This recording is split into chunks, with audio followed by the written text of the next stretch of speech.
right, cool. Check.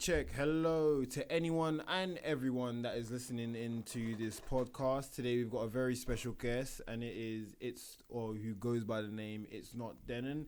He is a grime artist, and he's very up and coming. And I personally really like his music. So, yeah. Hi. Yeah. Yeah. It's yeah. All right. So let's to get this interview started. Let's start with where you grew up. Yeah, so I was born in Kent, but I moved because my dad was like a DJ in London. So he wanted everybody to kind of move back to London. So at 2, we came into London. I was raised in Southwest all my life, and I've been there and I'm staying there. It's nice. And then because what about I ate popcorn before shit. Because oddly enough, we actually met in school. We met at Chestnut Grove. I think it was year 9. Yeah, I came in year 9 because I was in permanent exclusion in Dunraven all of year 8. Rotted. And it was just like, it was a waste of time. Rotted. Did you actually get permanently excluded? Yes, I was just in the internal inclusion thing. So they have like a little thing. What, in Chestnut Grove or in Dunraven? In Dunraven. Oh, okay. So in year 8, they just have this little thing where you go, you sit in basically what is a little box. It feels a bit like a cell. And you just sit there, you do your work, you go home, don't interact with anyone, you eat a sandwich, go okay. home. I was never internally excluded or anything, nothing like that, because fam, I would have probably got beans on my mum. But yeah, no, I never did anything like that. So so we met in school, and then from then on, you did go to our sixth form, didn't you? Yeah, I went to sixth form. Then for a year, I went to autistic school just to kind of make sure that I could delve out into the real world properly. Okay. Then I went to uni and whatever. But Chestnut Grove was really good because I got to meet like M3 and a bunch of other people who are now kind of helping me do all of the music stuff. So it was really cool. And I got to meet yourself. I got to meet a lot of people. That's a lot of the students or the teachers? Students. I mean, the teachers were good, but the teachers that helped to kind of get me doing what I'm doing now, I met them in the second school that I went to, the in-between school. Oh, okay, all right. And do you still have good like relationships with some of those people at school? I've fallen out with a lot of them, but I like a lot of them, and everything's cordial. Everything's cordial, not cordial. Cordial. Oh, I don't even know what that word means. Everything's okay. Anyway. That's not even in my vocabulary. From Southwest London, that's not in my vocabulary. But yeah, man, like I got some good friends that I'm still friends with, and the people that I was mostly in conflict with, I'm now working with on a daily basis. So it's interesting how changes. So what then inspired you to then take up music? Because you've always been you've always been drawing, and you've always been writing. Yeah. So how did that then turn into you putting that passion into the music? I was just sitting with my friend one day in school, the school just before uni, and he was listening to lots of 6-7 and lots of all the kind of trap drill kind of stuff. I was like, yo, I could make a song better than this, just as like a little joke. So was it like you didn't like what you were listening to? No, I liked it a lot, but I was just like, the guys that are getting praised for wordplay aren't doing that much wordplay, and the guys that are getting praised for speed aren't that fast, and blah blah blah blah. It's like, yeah, you're doing good because no one's really doing this at the moment, or you're the best at what you're doing, but it doesn't mean I can't do better. Yeah, So I just came into school the next day, I had the whole little song written out, and then performed that. One of the teachers, their friends, their sister, was basically like a little grime artist themselves, and they heard my stuff and they helped me out for a little while, which was really good. Okay. I mean, they've kind of gotten too busy now to do anything, but they were really helpful at the beginning. Okay, all right. And what because it is grime, right? Well, some of it's grime, some of it's hip hop, some of it's like punk kind of music. The Project Testify, which just came out. Yeah. Someone said like, great album, very good album by the way. Thank you. Somebody said that it's like punk, industrial, metal, rock, rap music, like into one genre. Yeah, because I told you before, like, because when I first heard some of your music beforehand, it was a little bit more grime, and I had told you that I'm not really into grime like that. Like I know that some of the artists, I know some of the songs like back in the day and everything, like Shut Down, all those old tunes. Even when my mum used to watch it on Channel U, but because my mum, she was a dance teacher, and she was always like blasting out like Missy Elliott, Busta Rhymes, all those hip hop. So that's what I grew up with, and that's what I liked more than grime. Yeah, it's good. Yeah. So it was really weird that when I listened to your stuff, and I was like, oh, do you know what? This is alright, and this is it sounds a lot different. And now that I'm hearing all this other stuff, which it is like kind of like rap, a bit of like rock, pop, and everything, it's a good transition. I got a lot of pop songs with a guy I met in uni called Rich Allo. He's like a guy from Jersey, and he's absolutely brilliant singer. What, American Jersey? No, from I think Jersey as in the island, like the French English islands between France and England. Oh, okay. So I think it's English territory still. But yeah, he's from there, and he's just great at singing. And really, I haven't really put out any proper grime songs yet. I put out like 2 grime songs when I started, and they were okay, but I wouldn't show them to anyone now. So like, they're not. Oh, okay. But like now, because I'm working with now, they're like, yeah, okay. If you want to go on radio and do your sets, if you want to like if you want to do this as an artist, then this is how you can do this. And I'm like, okay, cool. So today, after I'm done here, I'm gonna go get some photos done. I'm gonna go do like a little freestyle with some guys and try and get that. And the other day, I went to Chip Shop Brixton. They did the Pit London did this whole little thing where there's like 15 or however many people all just in a circle grabbing the mic. If you don't grab the mic, then you don't get the mic. Oh, right. And what? So it sounds like a mosh pit. Like you just grab what you want to take, and then it was a bit like that still. Because some guy and me grabbed the mic at the same time. Now I didn't know what the social expectation was in it, so like I was like, okay, I'm just gonna let you have it for now.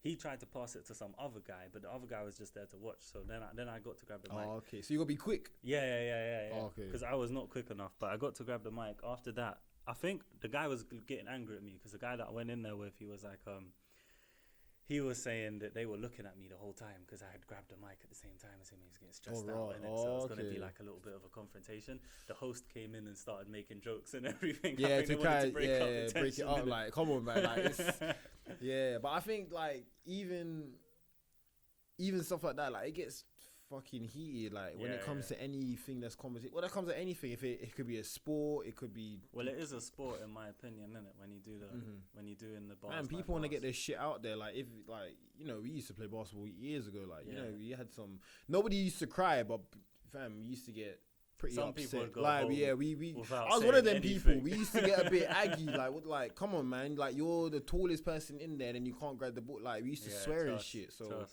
Yeah, I understand that. I can't rap for shit. Yeah. I can't spit bars on the top of my head. I can't rap for shit. I can't do none of that. I think anyone can do it with some practice though. Because like there's formulas to this thing that it's not the most exciting thing once you start to learn how everything's put together. It becomes a bit boring. But if you can power through how everything's put together, then it's like, you can do what you want. You can mix it up. You can get something really exciting. So I wouldn't be shocked if 10 years from now, you're like number one if you really try. I doubt that highly. I always think it's easier if you've got the right voice for it as well, because my voice is a little bit monotone, so I think it's harder to do like hard hitting rap. Do you know, when I listen to my voice back, I feel like I sound like a 10-year-old. Trust me. Like this is me specifically. Other people's voice, they sound exactly like them, but when I hear it, maybe it's because of me, but when I hear it, I sound like a fucking child, and I don't particularly like it. Like I can't rap, I can't sing. I sound like a goat when I sing. I sound just like my dad. My dad can't keep singing for shit, but my older sister, she can sing. Which is really weird. So I don't know where she got that voice from. Like she's in choir and all that. I think your sisters had just picked up the good genes, to be honest. Like. I don't know. That must be some like ancestral gene, because Lord knows, hey, nobody on my side of the family can sing. Yeah, all the men were just warriors sent off to die. All the women were doing what mattered in your family. Yeah, you can hit a couple of high notes and everything. Yeah. No, it's good though. But yeah, there's a lot to do. I'm working on a lot of stuff right now, but you'll see more actual grime from me, because right now it's like whatever I'm doing. Is that more of a direction you want to go in? It's a direction I want to go in to be able to participate in the culture with the people who matter, you know, because I don't want to make some I don't ever really want to call myself a grime artist and make a claim to this culture that I haven't really been brought up in or been a part of it. I know that I live in the area, I know that I mingle with the people, but I haven't participated in the sport. I haven't had the same struggles, I haven't had the same issue, so I don't want to be like, yeah, I'm a grime artist, but I do rap, and sometimes that's over grime beats, and when I'm on the radio it's going to be fun for people to listen. But I'm more into rap. Like you must have heard all this shit about Drake, like how he's a ghostwriter. Yeah, copy. Me personally, I'm not the biggest fan of Drake. The only song I really like is maybe Hotline Bling and Rico, maybe of his, and I think he featured in that. But even in rap, like some of them haven't really come from that culture. Example Drake, but what they're saying is still. If it resonates, it resonates. Yeah, like me, I'm not from that culture or anything. But if I wanted to be a rap artist, I'm not gonna go and rap about murdering or anything. I rap about stuff that matters to me. It could be a breakup. It could be university life. It could be. I could have a whole album on university life.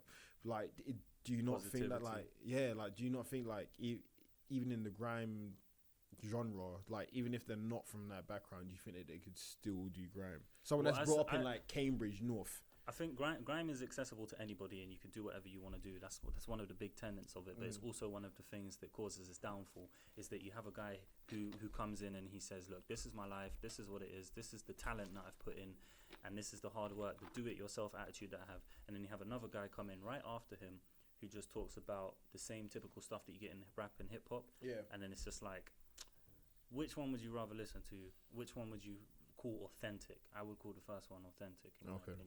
And I think it's the same. When people are ghostwriting, it's like, yeah, you can say that they rap, but can you say they're rappers? Can you say they're hip-hop artists? Can you say that they're channeling the energy of the people in the 80s that were living in broken buildings and trying to do their best to get out of it and have a good time? Yeah, I would prefer, I think a nickname or a profession that you gain is kind of gained from other people calling you it.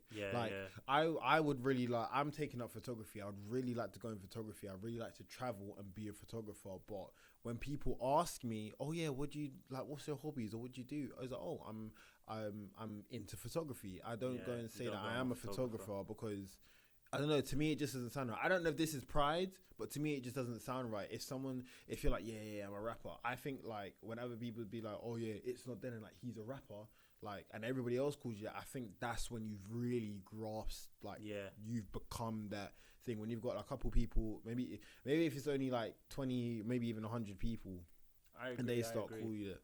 The issue is you see a lot of magazines, news outlets and everything reporting on who's a grime artist, who's a rapper, who's a drill artist, and anything, and the genre is just not there. Yeah. But they're just like, they fit this demographic and then they get called that, even though they're not making that music. I don't want to be put into that. Sometimes I think it would be weird, just if you win like, how do I even put this? If they're saying, look, you come from this background and therefore you're being rewarded for coming from this background. If you're not from that background, it feels weird. You know? Yeah. I think that's it. But I like it. If people like me and they want to call me whatever they want to call me, then great. I'm going to take that on and I'm going to make a lot of money. Thank you guys. Pay me, buy my mixtape, etc. Yeah. All right. So you've got 4 albums out so far. I got 2 albums and I got like 3 singles and I got an album coming out soon. Oh, okay, because I'm looking at your Spotify now and I think on here it comes up on. Wait, you've got more stuff on SoundCloud, haven't you? I got way more stuff on SoundCloud, but the stuff on SoundCloud is rubbish. Like, it's just experimental stuff for me to get feedback when I was starting out, and I just wanted to be like, look, here's my style. What needs to happen for it to actually be music? Because right now it's just me chatting into it. So what, you trying to be a SoundCloud rapper then? No, man, that's too extreme for me. You know, I don't have the talent for that.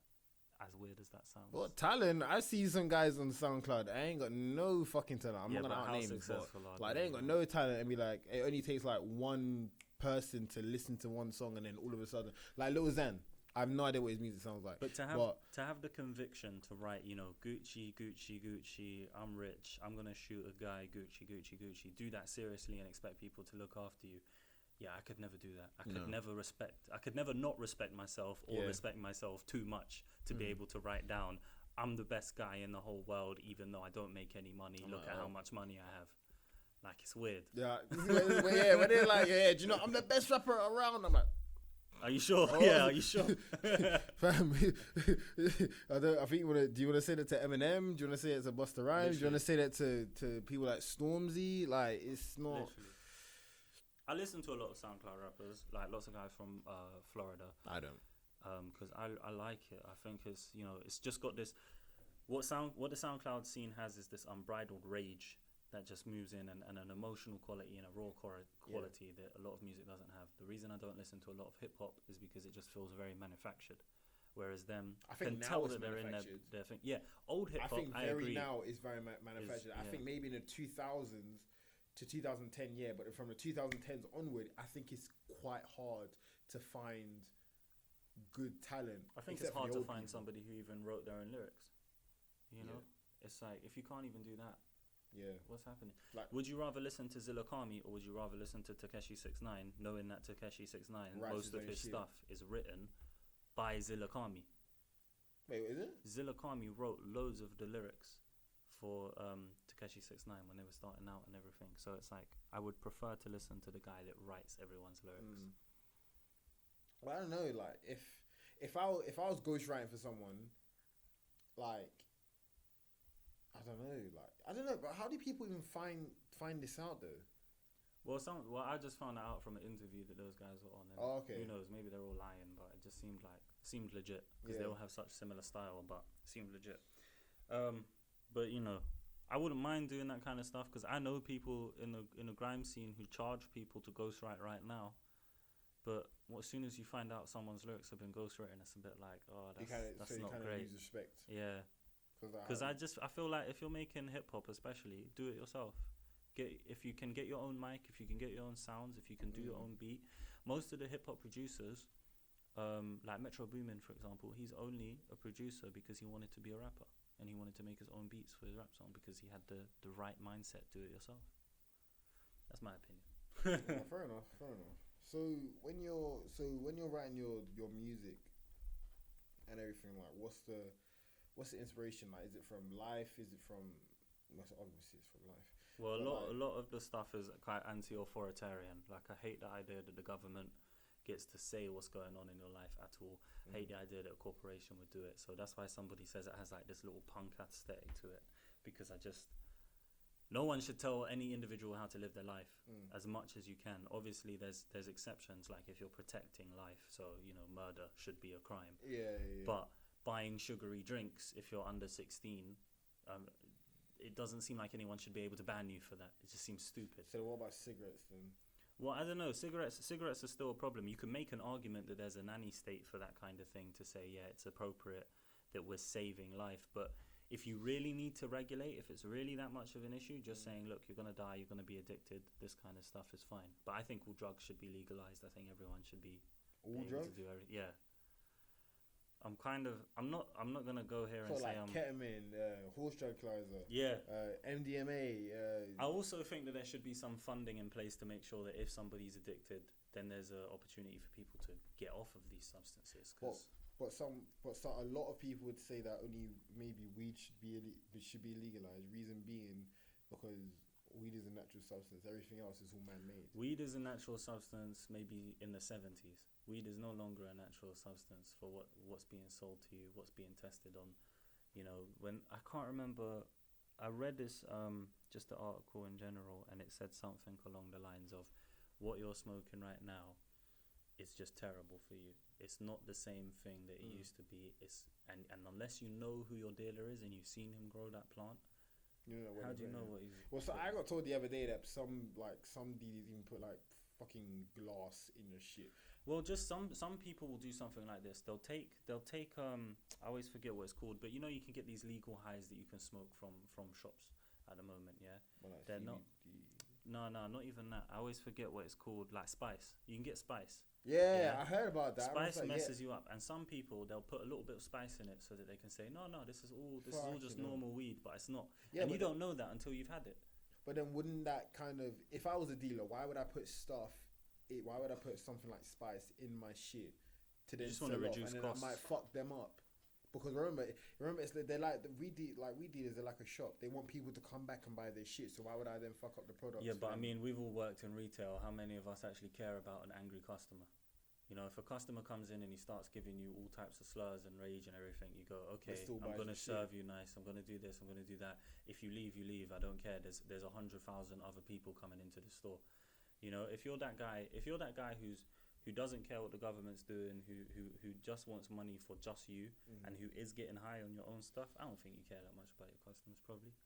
You know, maybe your friends, but to say you're friends with your weird dealers a little bit sad. I ain't gonna lie, when I was working retail, like, we're like, oh yeah, you gotta treat the customers like, you know, like they're the king and queen or whatever. I was like, fam, if they were the king and queen, yeah, why would they be shopping here? Like, bro, why the hell are my taxes going to you? Like, what the trust? So I don't even pay tax at the moment. Angry. I don't even pay tax, but like when I do pay tax, like, why are they going to you? Like, honestly, every time I've had a nasty customer or whatever, and then like the manager or whatever will be like, oh yeah, the customers are important. I'll be like, hey, under my breath, I'll be like, hey, fuck the customers. Yeah, fuck the customers. It can be like that. It can be like that because some of them are just.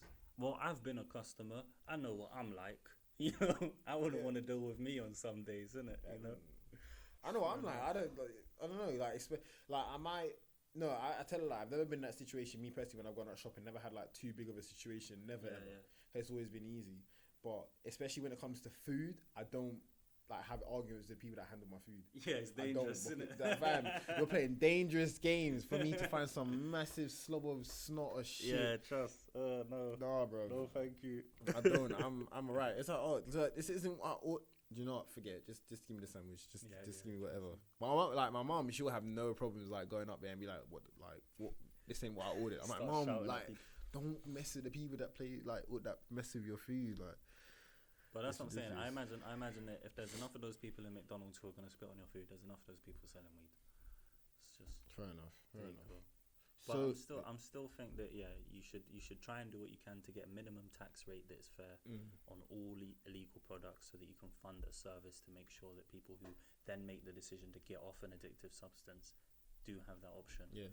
Because obviously some people can't pay privately for those services if they've gotten to that deeper place in their life. So are you against weed or? I don't really like any kind of drug. I'm talking even alcohol. You know. So you just want, so why do you want it all to be? Because it's not the government's right to tell me what I can put in my body. Oh, that's it. Yeah, but then what if a child is like 8 years old and they're smoking a cigarette? I do agree that you have to be at a certain level of maturity to make a decision. Like there's an age of consent for that reason as well. So maybe you should have an age of consent for drugs. Maybe you should have an age of consent for firearms, for sex, for everything else like that. Yeah, I think it's fair to say if you don't have but I would put that limit closer to like 25 if you base that argument, because your prefrontal cortex isn't developed until you're 25, so you can't make good executive decisions anyway.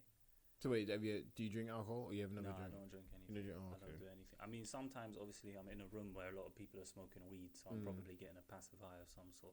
Yeah. But like I'm not. Well, I don't particularly like alcohol in the best way. Like I drink it on occasions, but I don't necessarily do it to like get smashed, or when people are like, oh yeah, like when you're sad, you don't drink. Like, I don't mind if you have like maybe 1 or 2 drinks or whatever and you get a bit tipsy, that's completely fine. But when you're getting completely smashed yet and you cannot control your actions, bearing in mind this was me a while back.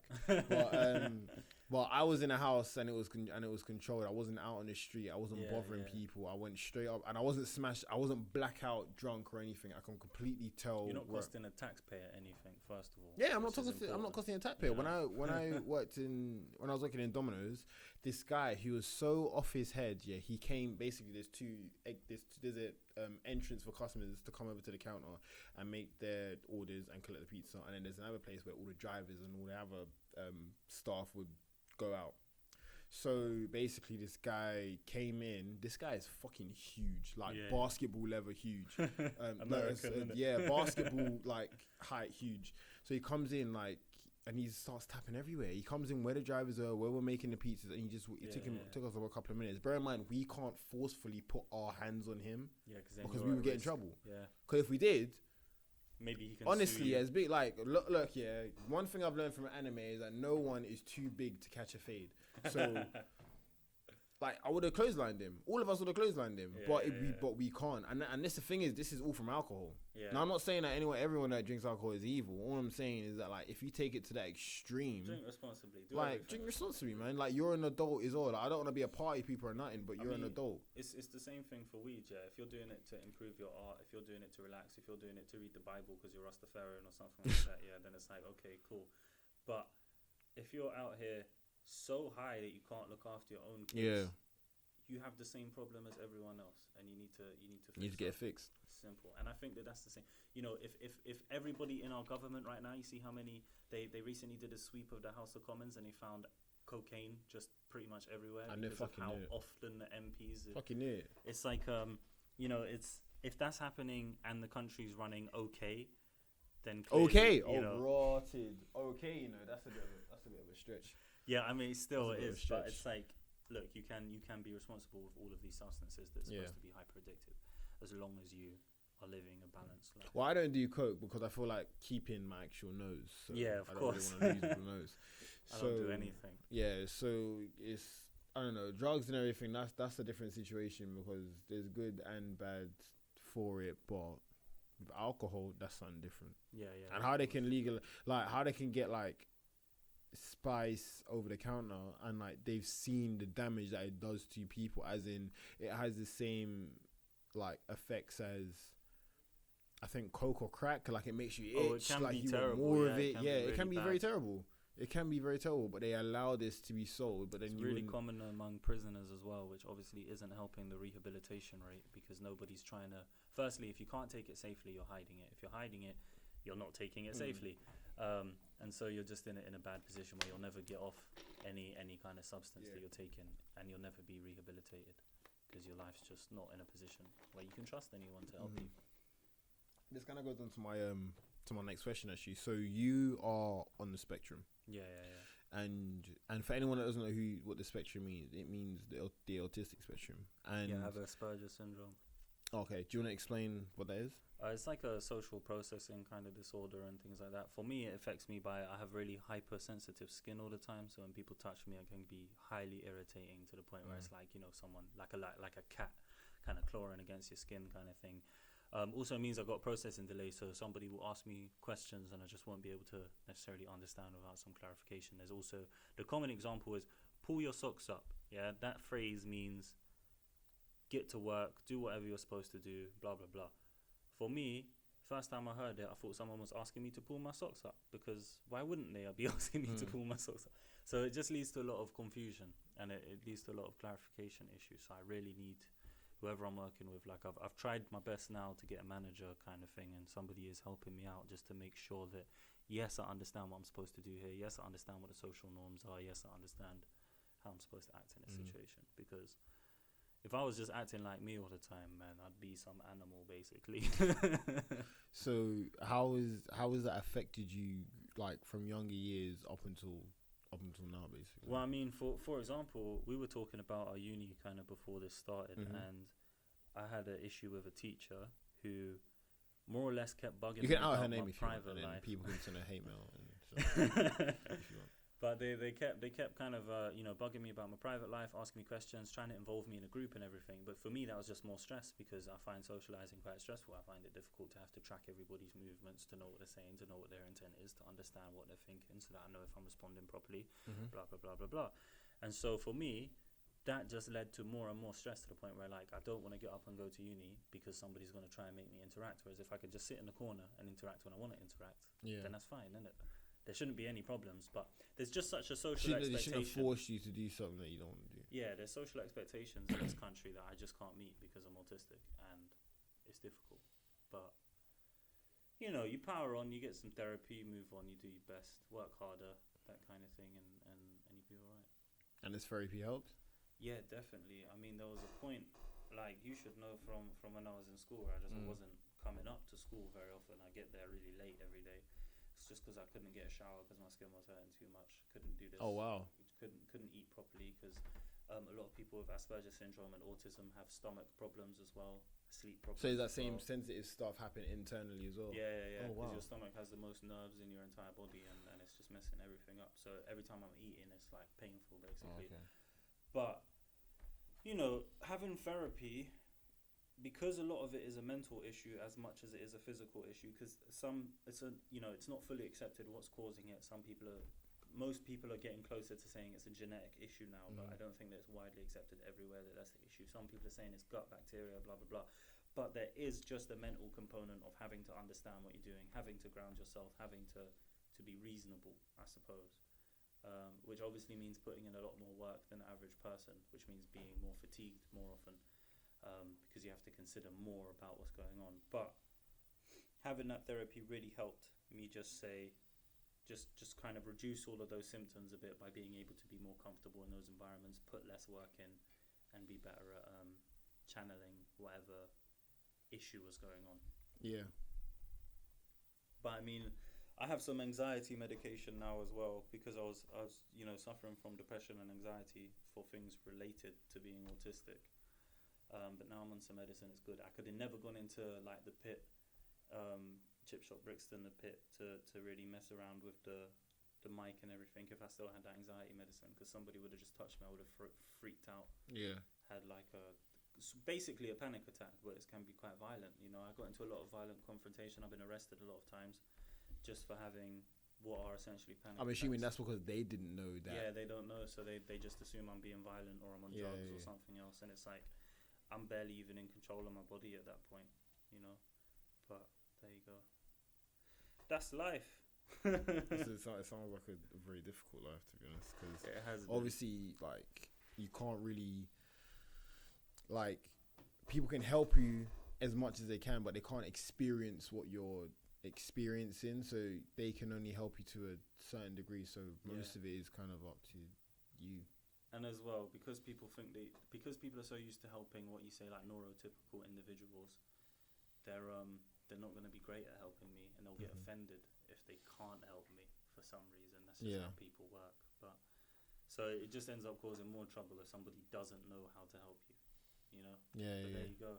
There's times where, like, I've tried to help someone, or like, I don't know, maybe you tried to help someone and they've like, you can only help them to a certain point if they're like, I don't know, like you might ask them maybe once, twice, possibly even 3 times, but if they say no the third time, then it's kind of like, sometimes you need to know, like, read the signs and know when to back away, leave them, because maybe you being there could actually make the situation worse. Maybe that person just wants to be alone. And not like trying to force help. Like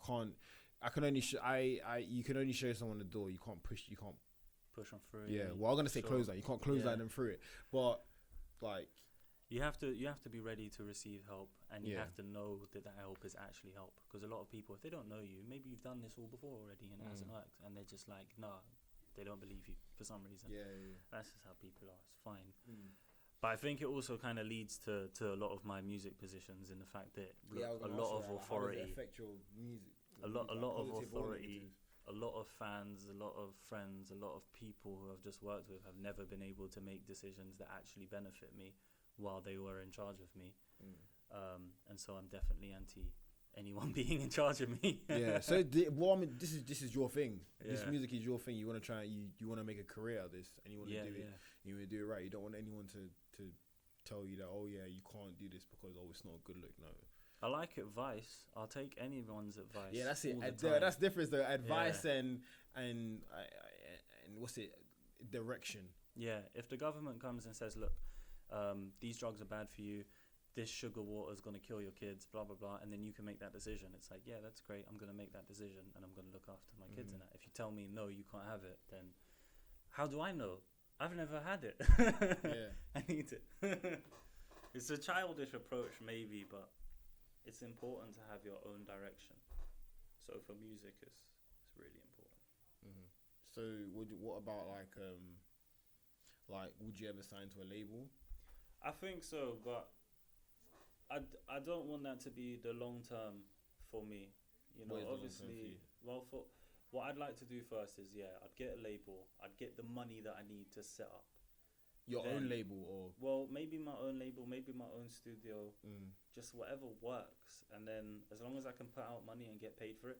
Like right now, I'm just using DistroKid. It's £20 for the year. And then you can set up... This what, sorry? DistroKid. It's a distributor for music. That's how I got everything on Spotify and everything, yeah? So as soon as you do that, it's £20, and I'm out there, and people are listening to me, and I'm getting paid, and I'm likely to make back all the money that I've put into it by the end of the year. Yeah, I think as the projections. Or yeah, I think with any business, because this is also a business. What you're doing, it's a business. I think when you do it because this is your job, when you do it for a long time, when you do something day in day out, like, especially if it's not your day job and it's something that you're invested in, it becomes your job. And I think that like the first part of doing stuff like this, like music, is that when you're eventually getting money to pay, let's say you're in a studio and like and someone's be like, oh, you know, like you're getting enough money. If people listen, loads of people listen to your streams, and you're getting enough money, and enough of that money is actually paying for your studio time. Even though it's not going in your pocket, you're still getting paid, and you don't have just imagine you don't have to pay for the studio time. You don't have to pay for that. It's good. I mean, a lot of my stuff I do in my basement kind of thing anyway, you know. I got my little snowball mic, and I'm just good at editing, so it doesn't sound so terrible. I need to everyone starts off somewhere. Like, look at this setup here. Like, it's basic, but it works. It's basic, but it's working very well so far. Like, I'm doing everything myself. So everyone has to start somewhere. Like, I can't really get upset at other people who might be 22 or maybe even younger than me, and they're making like millions. They've had a different lifestyle, and they haven't. Yeah, different lifestyle. They've been pushing a different way. Like I've only recently known like what I really want to do, because like I took a good hard look, and I was like, okay, cool, I'm 22. I think you've always been a media man, though.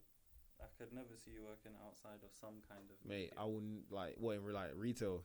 No, like I'm talking, you know, doing this, what you're doing now, doing photography, just working like, with people. Yeah, but it was more so like trying to target specifically what I want to do, because I liked everything.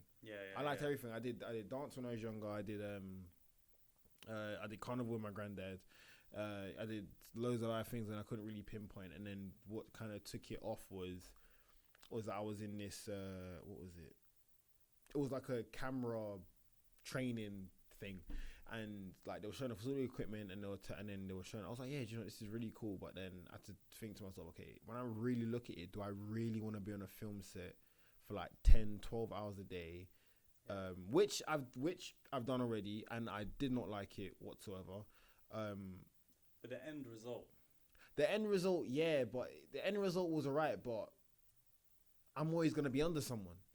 I'm always gonna be under someone. The best person, like even if you're a director, the tippy top of it, you're always gonna be.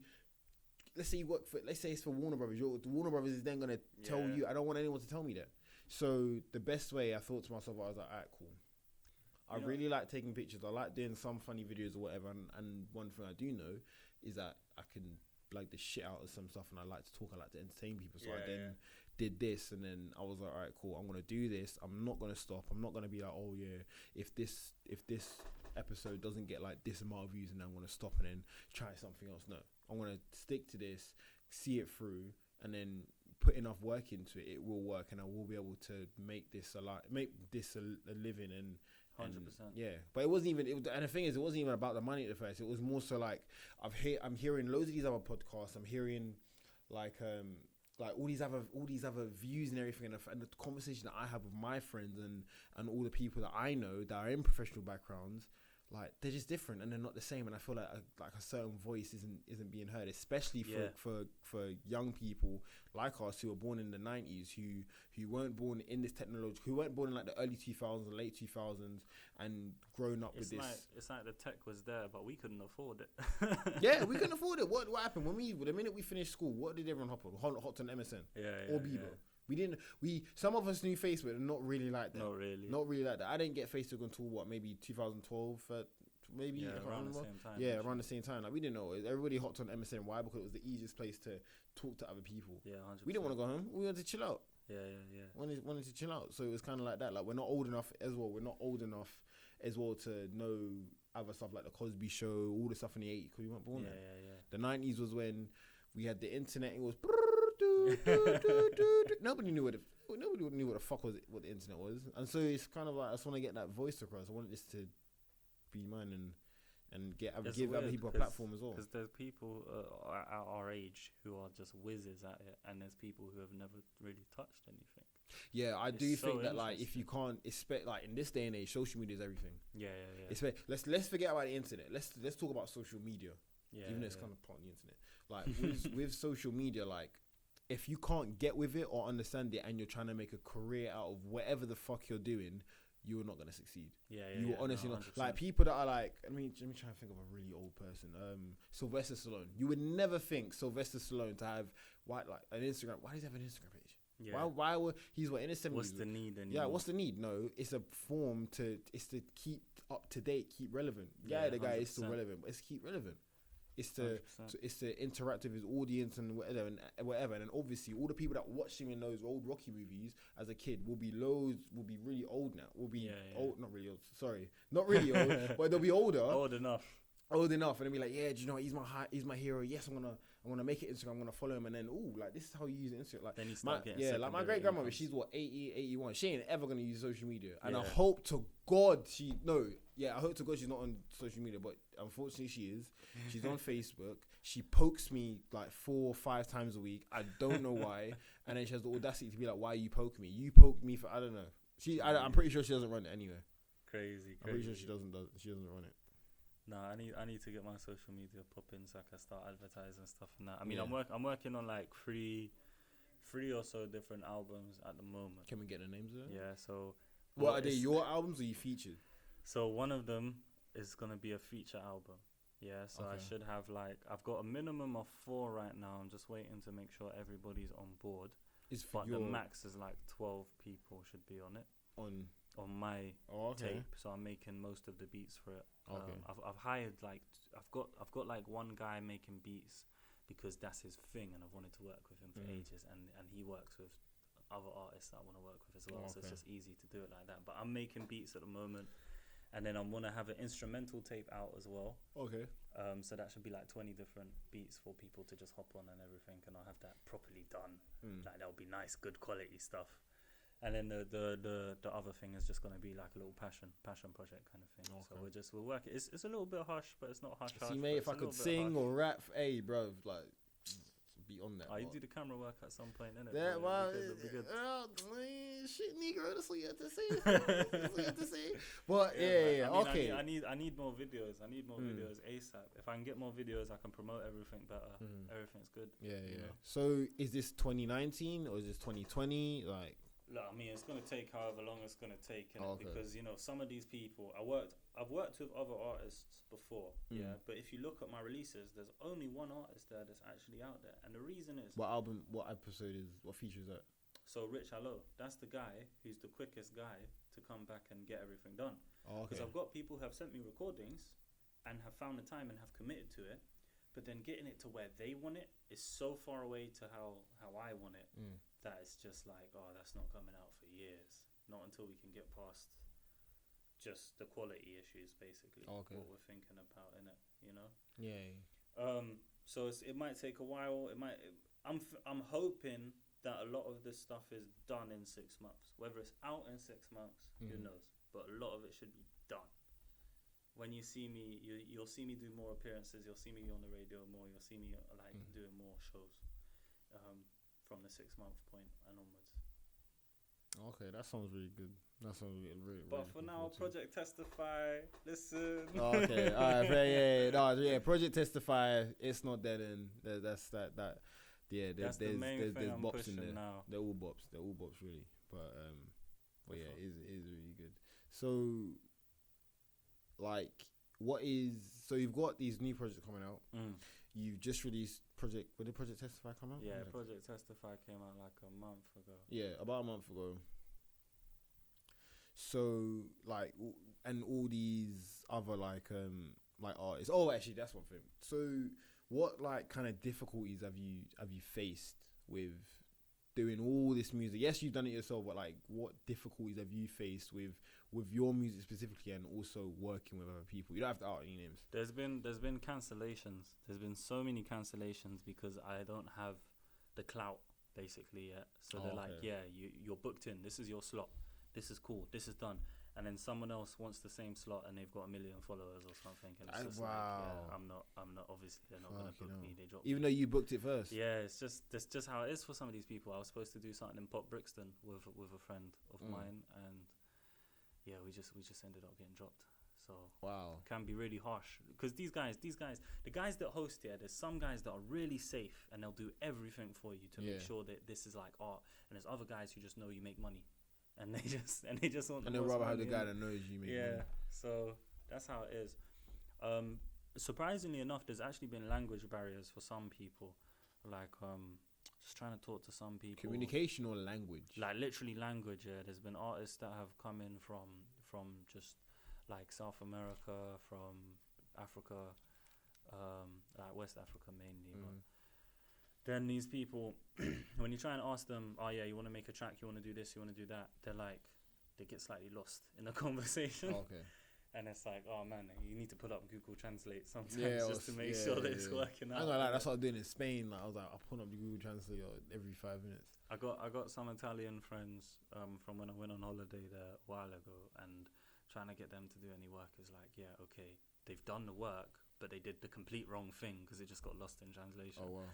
So it can be difficult, but yeah, man, that's just what happens when you live in multicultural London and try and collaborate over the internet, you know. But yeah, those have been the main difficulties. Everything else, everyone's been quite nice. Everyone's been quite supportive. I've had 2 or 3 haters on the Instagram or whatever. Haters are why you're pop. Is what makes you pop, man. No, what do they say? What do they say? That's just some nonsense in it. Like, you can't rap, blah blah blah. I can rap like this on my arse cheek, innit? You know what I'm saying? Wouldn't send me the link then. Yeah, trust me, they never have any proof. They never have any proof. Like, I can rap better. Wouldn't send me the proof then? Yeah, man, trust me. It's always the way. It's always the way. Yeah. And it's not just like some joke thing, innit? Because people make jokes sometimes and they just say, yeah. Yeah, like, you know when it's a joke, innit? But like some people are dead serious. The guy was like, I can out-rap you. I can out-rap you right now. I can out-rap you anywhere. And I'm just like, where do you live? And then you go on, you do the Google search for his IP, and then you're like, you're in Missouri. Why are you talking to me? Like you understand anything about the Did London you not see my music. bio? I'm a UK rapper. Like, did you not? Like, trust me. Fam, fam, give me your Skype, innit? Like, what are we saying about? I got OBS software. You can record the screen. It's not a thing. But it's nothing deep in it. You know, I'm not famous enough yet to have serious haters. I'm not. So you never had beef with no one? No, I don't have any beef. No beef. I'm the sandwich. No diss tracks. No diss tracks. Oh, bro. Hey. I don't have any diss tracks here, but my friend made a diss track and then someone showed up at his house the next day. Rotted. It's just like, oh man, come on, man. It was embarrassing. It was embarrassing for both of them, though. It was embarrassing for the guy because the guy makes great music, and I love the song was good, yeah. But the guy was just like, look, you say you can beat me on a grime track. I'm gonna make a grime track for you to beat me on. And then they show up at your house. It's like, that wasn't the point. Why are you at his house? Make the grime track. You still haven't made the grime track. He came to his house to ask him like why he ain't made the grime track. No. The guy made the grime track. Yeah, as a diss track to this other guy. Oh, and the other guy said, I can make better tracks than you. So he was like, look, I'm making this diss track so you can prove it. The guy didn't prove it. The guy went to his house. He's still out there. Make your track. Make your song. Like, some people aren't about the life. I don't care if you can intimidate the guy. I don't care if you're violent. It's still embarrassing to you because you haven't made the reply. Yeah. So would you ever make a diss track about like the university or the woman? No. I think it's a bit sad still to make diss tracks about stuff that don't matter in it. Like, I know it matters, but if it's not making you profit, there's no point in making diss tracks. You know. Yeah, but you never know. Like, did you see Machine Gun Kelly's and Eminem's diss track? I did, and it embarrassed me. Why? Because why are you going after Eminem? Why is anyone going after Bro, what? I was like, the thing is, like, recently Eminem hasn't had like the best bops, but he's still got like his albums haven't been the best, but he's still got killers in the albums. But when here's the thing, yeah. How many times has Machine Gun Kelly been on UK I've only started listening to him recently. How many times has he been on UK radio? How many times has he been on English-speaking countries radio without having to blur out half of his songs? Then how many times is Eminem still on the radio today for his old songs? Yeah. You know, what are you going to do? Why are you I don't know. Like, when it comes to Eminem, like, even black artists have said that, like, even 50 Cent is like, like, some people get, like, rap is, was it hip hop? I think he said rap, I think he said hip hop. It's black music, and then, like, so obviously a white guy who can do it better than most, it just don't sit well. I was like, you can say, like, Eminem will always be a top 10 or top 5. Yeah. Top 5, probably, top 5 rappers, maybe. Probably, actually. No, definitely. But, like, to me, he has nothing else to prove. Yeah. He can do whatever he wants, but he still comes If out he and started like, making a jazz album now, I'd be like, oh, yeah, fam, nice, I'll that's still listen to that, fam. interesting. Yeah. Like when Rap God came out and everything, like everyone was bopping to it and whatever. Because what he says now, it still has. He will always have relevance. Yeah. He doesn't have to, but he wants to, and he does it really well. I mean, the last time I listened to most people that I listened to when I was a kid is just, it's been ages. You know, I don't listen to any of these people regularly, but he's getting the same amount of money as you, if not twice over, for doing maybe what is less quality. You know, you can't. Yeah, you Machine can't Gun argue Kelly's it. diss track. It was right. I was like, ooh, I heard like, it and like, I was no, bored. he had some burns in there, but and I heard Eminem's. I was like, boy. I was like, I find the whole thing of sending diss tracks to people a little bit unnecessary. so what if someone sent one to you? I'd probably like, you know when you go on a YouTube commentary videos where they like talk about politics and everything, and they just dissect the video bit by bit. I'd really want to just dissect the track and say like, look, here's the beat, yeah. Whoever made your beat is trash. Not even reply, but just cuss the guy, like cuss everything. Like he mispronounces a word. I'm just like, listen, I know what your accent is, and that's not how you're supposed to say it. Blah blah blah. Just chop it up. Chop it up. I can't be bothered. Like I don't know. Obviously, let's say tomorrow I get a diss track from someone important. Yeah. Like let's say Stormzy. Stormzy. Let's say Stormzy for some reason sent me a diss track. Yeah. Then obviously I'd reply. Yeah. Not because I care about the diss track. Not because I care about. So what you would actually do a diss track if he? 100%. Because think about the money. I'm here for the money. Yeah, I think that was the main thing for Machine Gun Kelly, because whether or not you write or receive a diss track, you will get, and it depends on who it is. Fam, if he's getting if he says a diss track about Eminem, bare people are gonna hop on it, and if this track actually, and Eminem actually responded, you're gonna get bare traction. You're gonna he must have got loads of traction on Spotify, SoundCloud, or whatever streaming service he's on.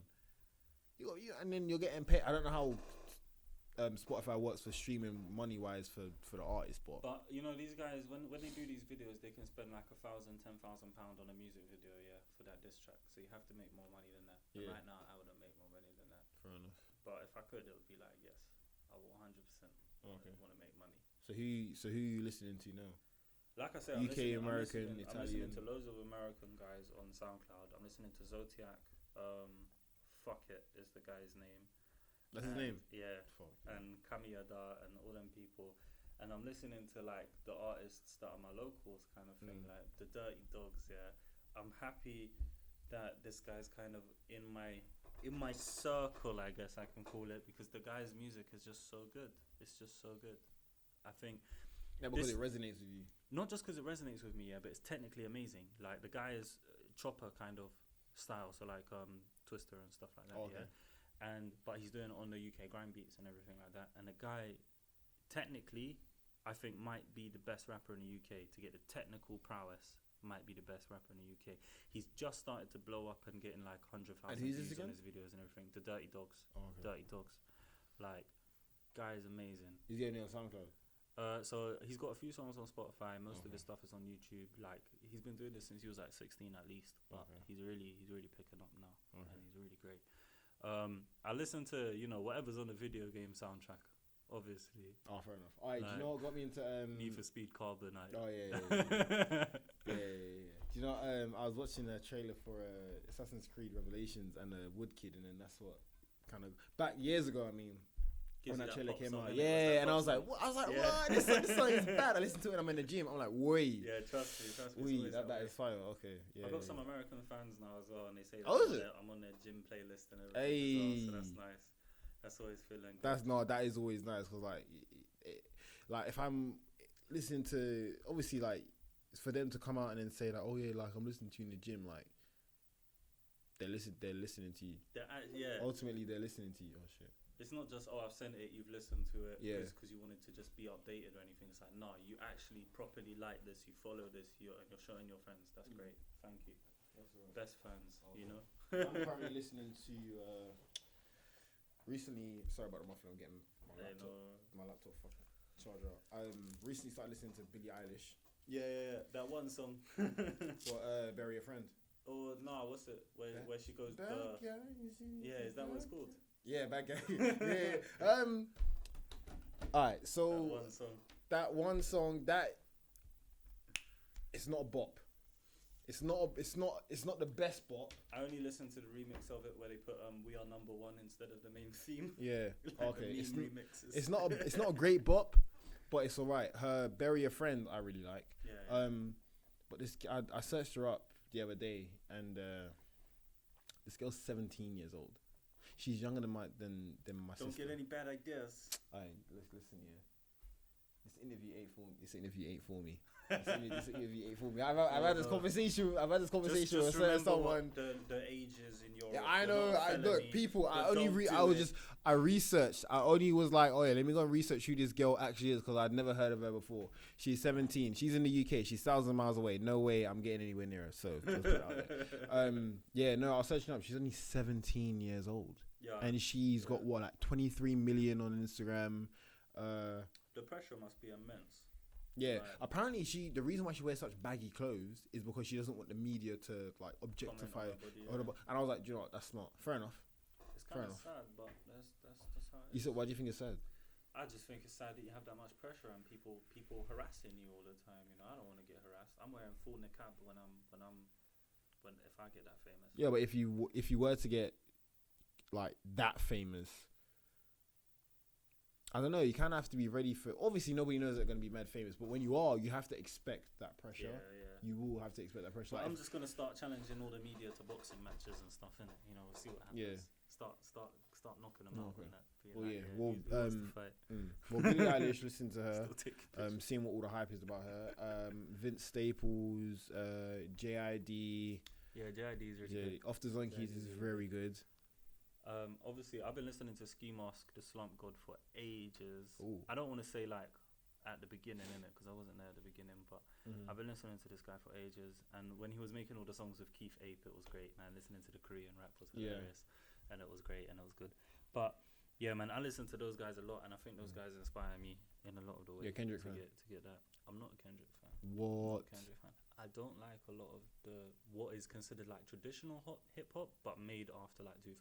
So you don't like Alright, you don't like Humble, you don't like Rigor Mortis? No, not really. Oh, really? I'm not saying that they're bad songs or anything. It's just not for you. But yeah, it's Okay, just not yeah, for because me. I'm It's afraid not like I'm for gonna me. get bad rep by saying like, I'm Yeah. not really into grime. So like, and they'll be like, what? You're not really into? I was like, I'm just not. It's just not. I don't know. It's just not. I like hip hop and rap more. I like.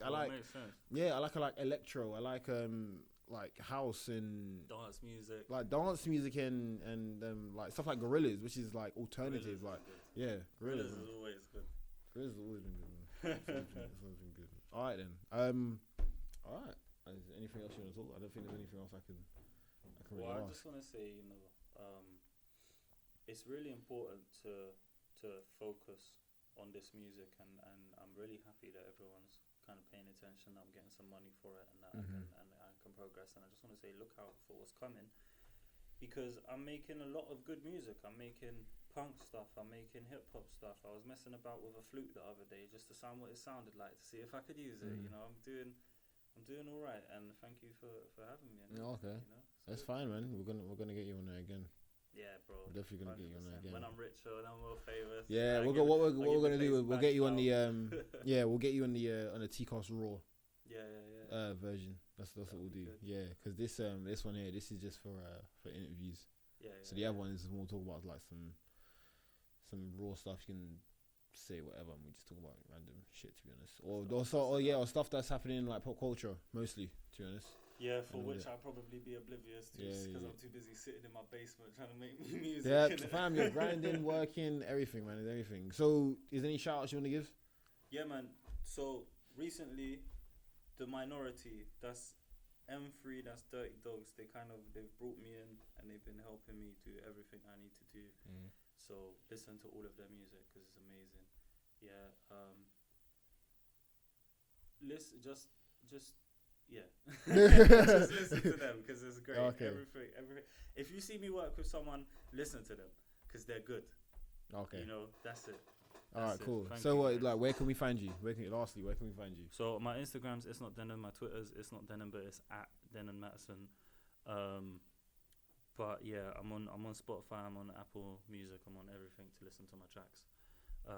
My YouTube channel is It's Not Denon as well. There's nothing on there at the moment, but like I'm saying, today I should have like a freestyle video. So in a few days that will be there. Just And over subscribe the and then next hit the 6 months- notification button just so you know when he uploads. Over the Yeah, next yeah. 6 months, I'm gonna have a bunch more music videos and stuff. Cool. Like that. So yeah, should Alright. be good, bro. Cool then. All right then. Let me Thank you. start this and then we out.